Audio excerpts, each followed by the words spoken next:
جب شوہر کے لیے ہم ایسی بیوی بنیں گے تو اس کو کسی دوسری طرف آنکھ اٹھا کے دیکھنے کی ضرورت نہیں. لیکن جب ہم اس کے حقوق کا انکار کر دیتے ہیں اور اس کے لیے ایسی بیوی نہیں بنتے جیسے حضرت خدیجہ حضور صلی اللہ علیہ وسلم کے لیے تھی، تو پھر گھروں کے اندر بھی فتنے ہوتے ہیں اور باہر بھی ہوتے ہیں اور سکون ختم ہو جاتا ہے. اور شیطان جو ہمارا دشمن ہے وہ چاہتا یہی ہے کہ گھروں کے اندر سے سکون ختم ہو، خوشیاں ختم ہو اور فتنے فساد ہوں.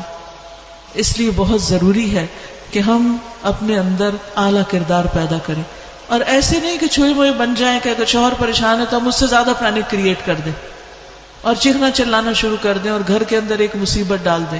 نہیں، کام ڈاؤن. اللہ نے عورت کو محبت کرنے والا بنایا ہے، کیئرنگ بنایا ہے، کیونکہ ماں کا روپ دیا ہے نا.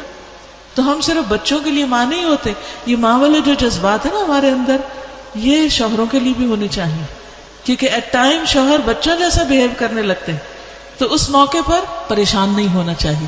اس موقع پر بہت محبت کے ساتھ، تحمل کے ساتھ، بہت پیار کے ساتھ اور بہت کیئر کے ساتھ اس کا حوصلہ بڑھانا چاہیے. جب وہ چاروں طرف سے پریشانیوں میں گھر جائے تو اس کے لیے آپ ایک آخری سہارا ہوں، ایک ایسا سکون کا ذریعہ ہوں کہ جس سے اس کو ایک نئی انرجی ملنے والی ہو. آپ وہ ہوں اس کے لیے کہ جس سے اس کا دل خوش ہو جائے. تو آپ دیکھیں گے کہ پھر آپ کو کیا ملتا ہے. آپ کو وہ ملے گا جس کا آپ سوچ بھی نہیں سکتے، یعنی اس سے بھی زیادہ آپ کو واپس ملنے والا ہے. اور اگر دنیا میں کسی وجہ سے نہیں تو اللہ سبحانہ وتعالیٰ کے ہاں جنت کے 8 دروازے کھلنے والے. آپ صلی اللہ علیہ وسلم نے فرمایا جو عورت 5 وقت کی نماز پڑھے، رمضان کے روزے رکھے اور اپنے شوہر کا دل خوش کر دے، وہ جنت کے جس دروازے سے چاہے داخل ہو جائے.